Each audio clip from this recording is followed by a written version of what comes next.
Mom, we need to talk about your memory issues. My daughter's voice came through my phone like a verdict. 3 days had passed since I missed Dr. Brennan's appointment, a routine checkup I'd simply forgotten to write down. One missed appointment. That was all it took. What memory issues, Veronica? I asked carefully. You forgot the doctor. You forgot Mom's birthday dinner last month. You forgot you were supposed to babysit the twins on Tuesday. I set the phone down on my kitchen counter, my fingers finding the cold edge of granite. The accusations came faster now, each one landing before I could respond. Veronica was building something. I could hear it in the rhythm of her words, the rehearsed quality of her list. This wasn't spontaneous concern. This was orchestrated. I'm Sajara Watson, 58 years old. I run a consulting business from my home office. I manage 3 employees, maintain my rental properties, and handle my own finances. I've never missed a tax deadline in my life, but in the span of one phone call, my daughter was rewriting my entire existence as that of a woman whose mind was failing. I'm fine, Veronica, I said quietly. That's what people with early dementia always say, she replied. The certainty in her voice made my chest feel tight. I'm calling an emergency family meeting this weekend. We need to discuss your care and your finances before something worse happens. As if I'd already committed some crime by forgetting a single appointment. The family meeting was scheduled for Saturday at 2 o'clock. My son Marcus called me Thursday evening. He sounded worried, which was worse than if he'd sounded angry. Worry implied acceptance of what Veronica had told him. Worry meant he believed her. Mom, I'm concerned, he said. Veronica mentioned some incidents. Has anything else happened recently that worried you? I thought through the past month carefully. I'd been busy. My business had taken on a new client that required significant attention. I'd been working late most nights. Missing one appointment in that context wasn't a sign of cognitive decline. It was just life.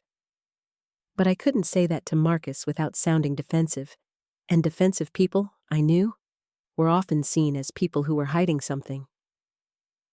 I've been busy with work, I said instead. One missed appointment doesn't mean I'm losing my mind. Of course not, Marcus said quickly. Too quickly. But Veronica thinks we should at least get you evaluated, just to be safe. Just to be safe. The phrase echoed in my head after we hung up. Safe from what? From myself? From my own deteriorating mind? From the possibility that I might become a burden? I spent Thursday night going through my calendar. Every appointment for the past 6 months was there. Every dinner, every meeting, every obligation. I had forgotten one. One single appointment in 180 days. The math was simple. The conclusion was obvious. But math and obviousness meant nothing against the momentum of a narrative that had already begun to move. Friday morning, I called my doctor's office. I asked to speak with Dr. Brennan directly. When she came on the line, I could hear the careful professionalism in her voice, the tone people use when they're speaking to someone they've been warned about. I wanted to confirm my cognitive status, I said. My daughter is concerned I might be showing early signs of dementia. There was a pause. I could almost hear Dr. Brennan reviewing my file, looking for the red flags that should be there. Sajara, I've been your physician for 8 years. You've never shown any signs of cognitive decline. You manage a business. You're sharp. Forgetting one appointment doesn't indicate dementia. People forget appointments. It's normal. Thank you, I said. I needed to hear that. Is your daughter a physician? Dr. Brennan asked.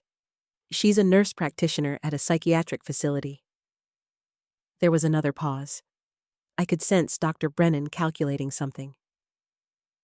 I'd recommend getting a formal cognitive evaluation if you're concerned. But based on everything I know about you, I don't think you need one. Has something else prompted this concern?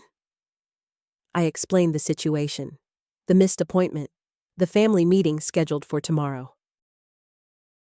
The narrative that was already solidifying. That I was a woman whose mind was slipping, whose judgment could no longer be trusted, whose finances and decisions needed to be managed by others. That concerns me, Dr. Brennan said. I'm going to document this conversation. And Sajara? If you feel like you need support, I have a therapist I can refer you to. Not because I think you have dementia, but because what you're describing sounds stressful. I hung up feeling slightly better. I had documentation. I had a physician's assessment. I had proof. But as I sat in my office and looked at the calendar on my wall, I realized that proof meant nothing if no one wanted to see it. The Saturday meeting started at 2 o'clock in my living room. Marcus arrived first with his wife Helen. Then Veronica came with her husband David. My youngest son Robert called in on video from his apartment across town. We sat in the room where we'd celebrated holidays, where we'd gathered for family dinners, where I'd watched my grandchildren open Christmas presents. Now it felt like a courtroom. Veronica had prepared materials, actual printed materials. She'd created a document titled Mom's Recent Incidents and distributed copies to everyone. Incident number 1, missed doctor's appointment. Incident number 2, forgot Mom's birthday dinner. This was news to me. I'd attended that dinner and brought a gift. Incident number 3, forgot babysitting commitment on Tuesday. I'd actually canceled that commitment 2 weeks in advance because of a client emergency, and I'd texted Veronica about it. I watched as Marcus read through the document. His face was doing that thing it did when he was trying to process information that contradicted what he wanted to believe. Helen was nodding slowly. David looked uncomfortable. Robert on the screen was frowning. These aren't accurate, I said quietly. I was at Mom's birthday dinner. I brought the wine and the dessert, and I canceled the babysitting 2 weeks before that date. You texted me back and said it was fine. Veronica's expression didn't change. You might remember it that way, Mom, but that's not what happened. This is actually part of the problem. People with early cognitive decline often create false memories to fill in the gaps. The phrase hit like a slap. False memories. As if I couldn't trust my own mind. As if the things I knew had happened were just confabulations. My brain's desperate attempt to make sense of a world that was slipping away from me. I have the text messages, I said. I stood up and walked to my phone. I pulled up the conversation with Veronica from 3 weeks earlier. There it was. The cancellation. The confirmation that it was fine. The evidence that contradicted her narrative. Veronica glanced at the phone without really looking at it. Those could be doctored. You could have sent those after the fact. Why would I do that? I asked. Because you're losing your cognitive abilities and you're scared, she said. The certainty in her voice was absolute. Mom, I work in psychiatry. I see this all the time. People in denial about their condition, creating explanations, revising history. You work in psychiatry, I said carefully. You're not a neurologist. You're not a physician. You're making a diagnosis based on one missed appointment. And your behavioral patterns? Veronica said. She stood up now, and I realized she'd prepared for this moment. She'd prepared for my resistance. Your defensiveness right now is actually a classic symptom. Denial. Resistance to accepting the diagnosis. Marcus was looking at me differently now. I could see it happening in real time. The moment when doubt entered his mind. The moment when my defense became evidence of my illness. I think we should get Mom evaluated, Helen said gently. Just to rule things out. I've already spoken to my physician, I said. She doesn't think an evaluation is necessary. Your physician is not a specialist in cognitive decline, Veronica said. I've already researched facilities. There's an excellent neuropsychological clinic in the city. They can do a full workup. If you're really fine, you'll pass the test easily. It was a trap. If I refused the evaluation, I was hiding something. If I took the evaluation and passed, Veronica could say the tests weren't comprehensive enough. There was no path that led to me being believed. I'll take the evaluation, I heard myself say. But I want it documented that I'm doing this to prove I'm fine, not because I believe there's anything wrong with me. Of course, Mom, Veronica said. Her smile was sympathetic, pitying. That's exactly what we'd expect you to say. The evaluation was scheduled for the following week. In the 7 days between the family meeting and the appointment, I watched my life begin to reorganize itself around the assumption of my incompetence. Marcus called to ask if I wanted him to drive me to the appointment. I said no. He called back an hour later to ask if I was sure. Then he called again the next day to ask if I'd remembered to schedule it. I had to show him the confirmation email. Twice. Veronica started calling my office. She told my assistant, Devin, that she was concerned about my condition and asked if Devin had noticed anything unusual. Devin called me, confused and concerned. I had to explain the situation to my own employee. I had to convince him that I was still capable of running the business that I'd built from scratch. My rental property manager called. Veronica had contacted him too. She'd asked if I'd been making unusual decisions about the properties, if I'd seemed confused during our last meeting. He was apologetic, but cautious. The seed of doubt had been planted in his mind as well. By the time I arrived at the neuropsychological clinic on Wednesday morning, I felt like I was drowning in a narrative I hadn't created. The receptionist smiled at me with the careful kindness people reserve for the elderly or infirm. The neuropsychologist, Dr. Patricia Chen, asked me a series of questions that started simple and gradually increased in complexity. What's your name? When were you born? Who's the current president? What year is it? Count backward from 100 by sevens. Remember these 5 words: apple, table, elephant, chair, mountain. Now tell me what they were. I answered every question correctly. I did the math. I remembered the words. Dr. Chen took notes, her expression neutral. Then she showed me a clock and asked me to draw the hands at 10 o'clock. I drew it. She showed me a picture of a cube and asked me to copy it. I copied it. She asked me to read a paragraph and tell her what it meant. I read it and explained it accurately.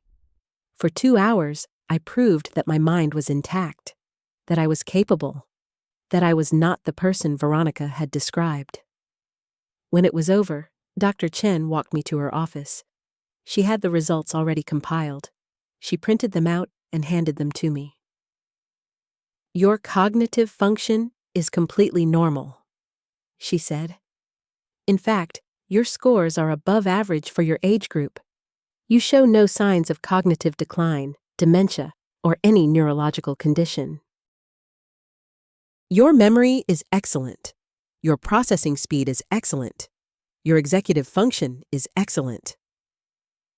I felt something release in my chest. I had proof. I had documentation. I had an expert's assessment that contradicted Veronica's narrative. What should I tell my family? I asked. Dr. Chen hesitated. The truth, that you're fine, that there's no evidence of cognitive decline. They won't believe me, I said. Then they should come in and speak with me, Dr. Chen said. I can explain the results. I drove home with the evaluation results in an envelope on my passenger seat. I felt vindicated. I felt certain that this would change everything. I was wrong. I called a family meeting for Friday evening. I showed them the results. I read them the doctor's assessment. I watched their faces as they processed the information that contradicted what they'd already decided to believe. These tests only measure cognitive function, Veronica said. They don't measure judgment or emotional stability. Just because Mom can remember words and draw a clock doesn't mean she's capable of managing her finances or making sound decisions.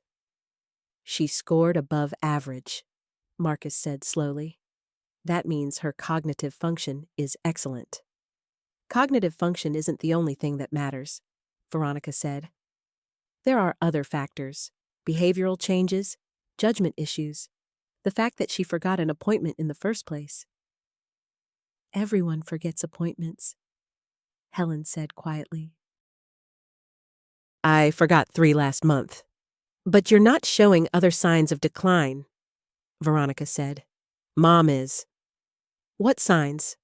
I asked. Name them, specifically. Your defensiveness, Veronica said. Your resistance to accepting help. Your insistence that nothing is wrong. These are classic signs of denial. Or they're signs that nothing is actually wrong, I said. That's what you would say if something was wrong, Veronica replied. She was smiling slightly. She'd backed me into a corner where any response I gave could be interpreted as evidence of my illness. Agree with her, and I was admitting to cognitive decline. Disagree with her, and I was in denial. There was no position from which I could defend myself. Robert, still on video from his apartment, spoke up. This seems like we're going in circles. The evaluation was normal? That should be the end of it. The evaluation was one test, Veronica said. It doesn't prove anything. Mom could be in the very early stages. These things progress. We need to be proactive. Proactive about what? I asked. I'm fine. We need to discuss your finances, Veronica said. And your will, and who should have power of attorney. The words landed like a physical blow. This wasn't about my health. This was never about my health. Absolutely not, I said. Mom, we're just trying to protect you, Veronica said. If something happens, nothing's going to happen, I said, because there's nothing wrong with me. And I'm not giving anyone power of attorney over my finances.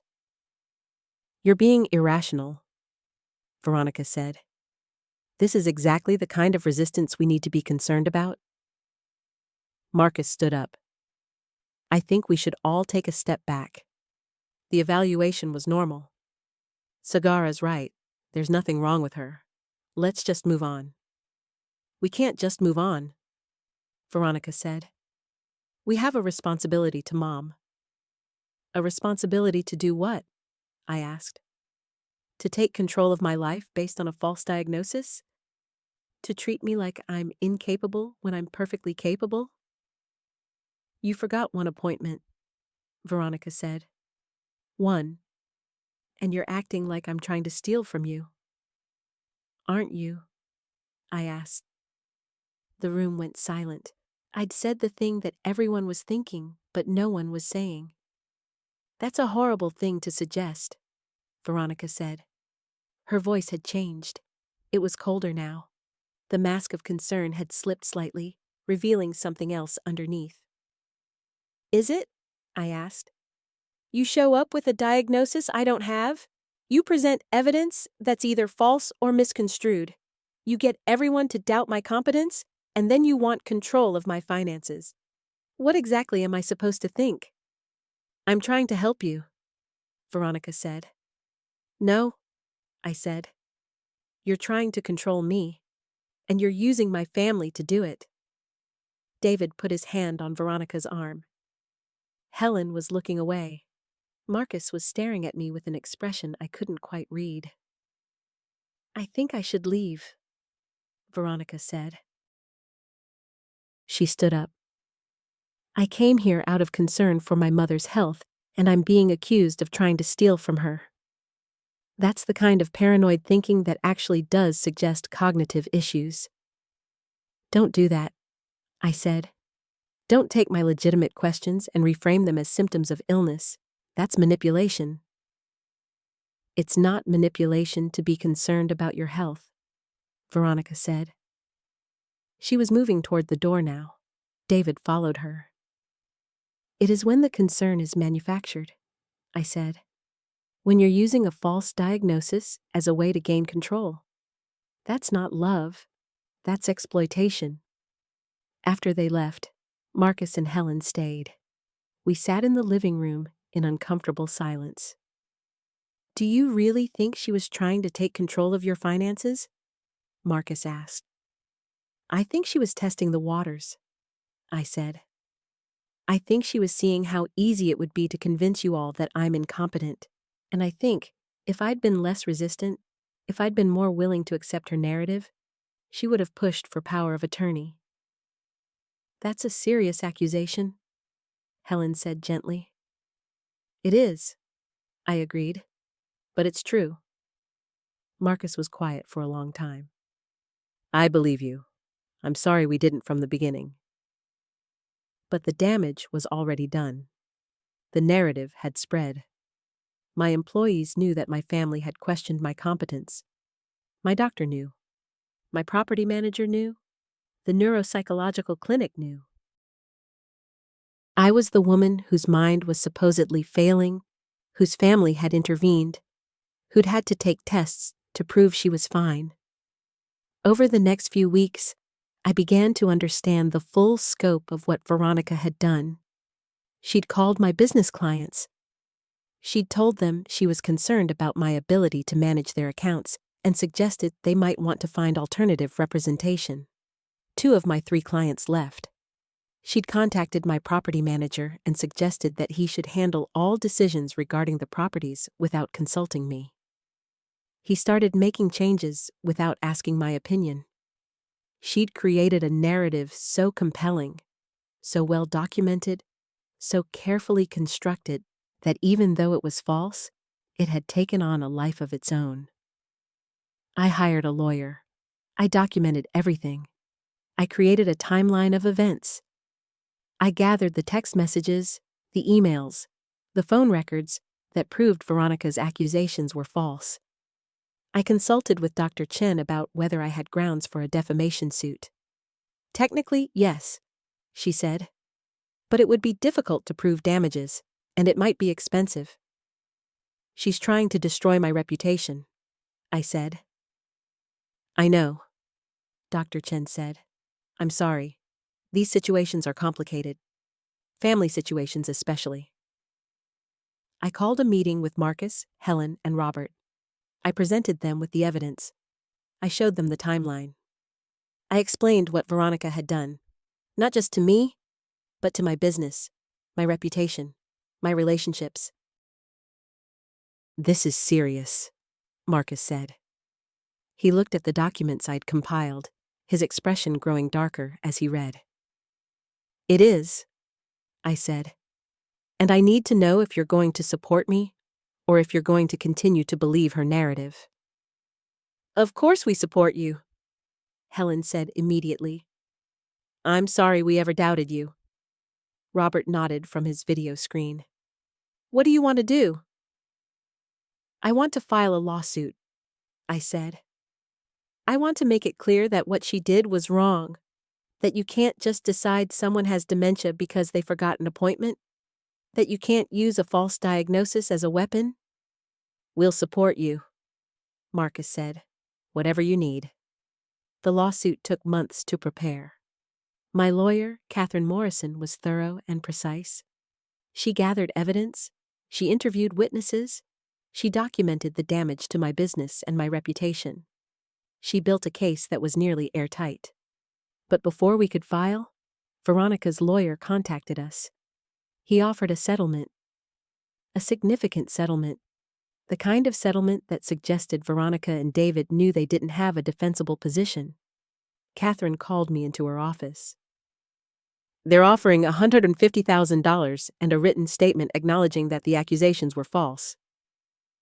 I sat in her office for a long time, not speaking. What do you want to do? Catherine asked. I want to go to trial, I said. I want a judge to hear what she did. I want it on the record. That's your right, Catherine said. But trials are expensive, and they're public. Your family situation will be aired in court. Your finances will be examined. It will be difficult. She tried to take my life, I said. She tried to convince my family that I was incompetent. She tried to steal my autonomy. I'm not going to let her pay me off and walk away.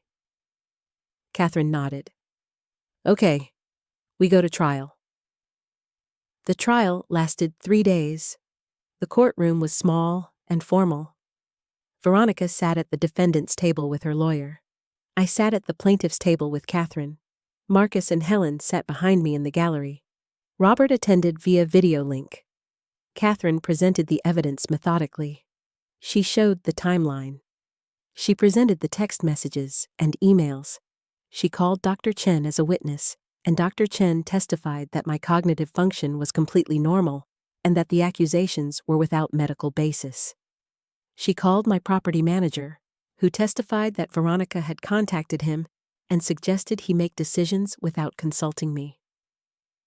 She called Devin, my assistant, who testified that Veronica had asked him to report on any unusual behavior. Then Veronica's lawyer presented his case. He argued that Veronica had been acting out of genuine concern. He argued that it was reasonable for a nurse practitioner to be worried about a parent's health. He argued that the settlement offer proved Veronica's good intentions. When it came time for me to testify, I walked to the stand and swore to tell the truth. Catherine asked me to describe the events that had led to the lawsuit. I described the missed appointment. I described the family meeting. I described the false accusations and the manufactured evidence. I described the impact it had had on my business and my reputation. Then Veronica's lawyer cross-examined me. He asked me leading questions designed to make me sound paranoid. He asked if I was certain about the dates. He asked if I might have misremembered the conversations. He asked if it was possible that Veronica had simply been concerned. I answered every question carefully and truthfully. No, I was not misremembering. Yes, I was certain about the dates. No, it was not possible that she was simply concerned.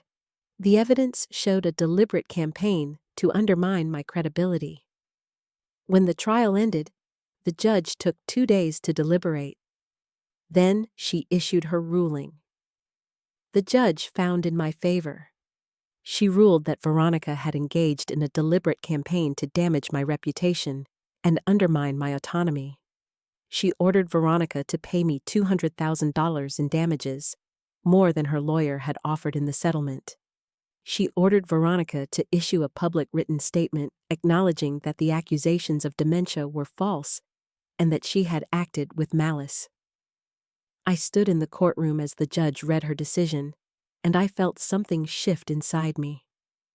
I had been believed. The truth had prevailed. The narrative had been corrected. But as I walked out of the courthouse, I realized that the victory was incomplete. The damage had been done. My business had lost clients. My reputation had been damaged. My family relationships had been strained.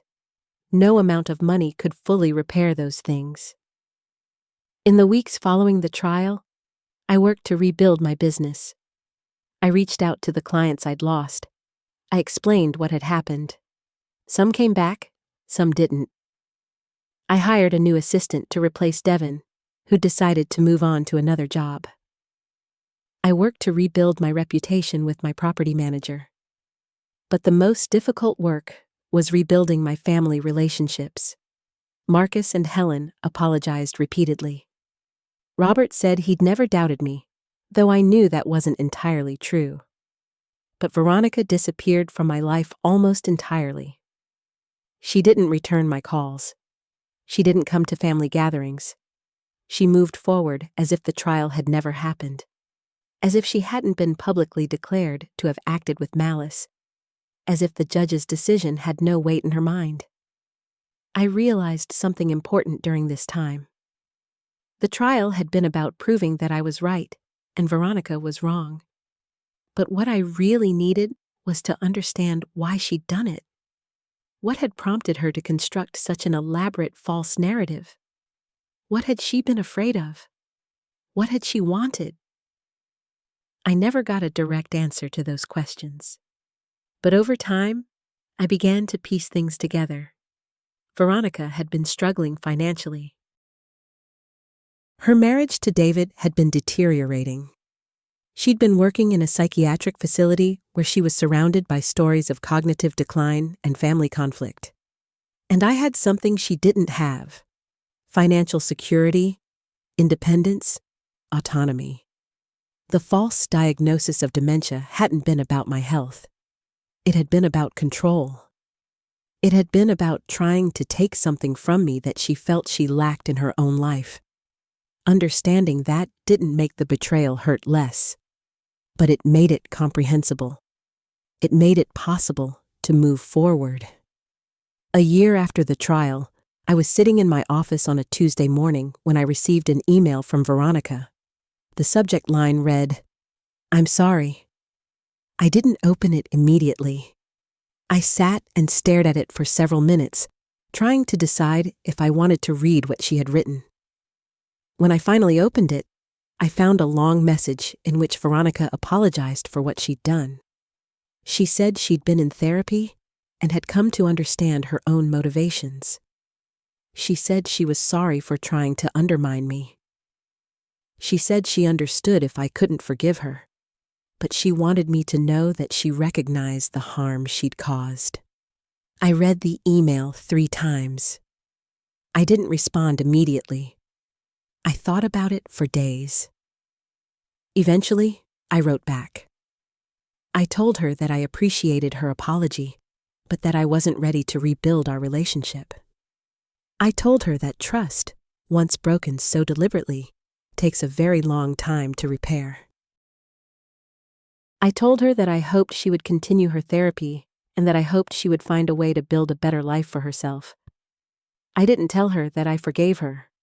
I wasn't sure I did, but I also didn't tell her that I hated her. That seemed important. The fact that I could acknowledge her apology without pretending that everything was fine. 2 years after the trial, I was in a better place. My business had recovered. I'd hired 2 new employees to replace the ones I'd lost. My client base had grown. My reputation had been restored. Life had returned to something resembling normal. But I was different. I was more cautious. I was more aware of how easily narratives could be constructed and how difficult they were to deconstruct. I was more conscious of the power of language and how words like dementia and cognitive decline could be weaponized. I was also more aware of the fragility of family relationships and how quickly trust could be destroyed. On a Tuesday morning, 3 years after the missed appointment that had started everything, I was sitting in my office when my phone rang. It was Marcus. "Hi, Mom," he said. "I wanted to check in. How are you doing?" "I'm good," I said. "Work is busy. I'm planning a trip to the coast next month." "That sounds nice," Marcus said. "Helen and I were thinking about coming with you, if you'd like." "I'd like that," I said. "Also," Marcus said, "Veronica called me. She wanted to know if there was any way to repair things with you. She said she's been in therapy and she's really trying to do better." I was quiet for a moment. "I'm not ready for that yet," I said. "But maybe someday." "I understand," Marcus said. "I just wanted to let you know that she's trying." After we hung up, I sat in my office and thought about forgiveness. I thought about whether I would ever be able to truly forgive Veronica for what she'd done. I thought about whether forgiveness was even necessary for me to move forward. I decided that it wasn't. I could move forward without forgiving her. I could acknowledge that she'd caused harm, that she'd acted with malice, that she'd tried to take something from me that wasn't hers to take. And I could also acknowledge that she was trying to do better now, trying to understand her own motivations, trying to repair the damage she'd caused. But I didn't have to let her back into my life to do that. I could wish her well from a distance. I could hope that she found whatever it was she'd been looking for when she'd tried to take my autonomy. And I could protect myself by maintaining boundaries that kept me safe. Today, 3 years later, I'm still running my business. I'm still managing my properties. I'm still making my own decisions. I'm still capable. I'm still myself. And I'm more careful now about who I trust with my vulnerability. I'm more aware of how easily concern can mask control. I'm more conscious of the power of narratives and how important it is to defend the truth, even when the truth is difficult. The missed appointment that started everything was a small thing. It was human. It was normal. But it became the hook that Veronica used to try to rewrite my entire existence. If I had been less resistant, if I had been more willing to accept her narrative, if I had been more frightened of her diagnosis, I might have lost everything. Instead, I fought back. I gathered evidence. I found allies. I went to court, and I won. But the victory came at a cost. It cost me time and money and emotional energy. It cost me my relationship with my daughter. It cost me my faith in my family's ability to see me clearly. And it taught me something important, that the fight for your own mind, your own autonomy, your own narrative is never really over.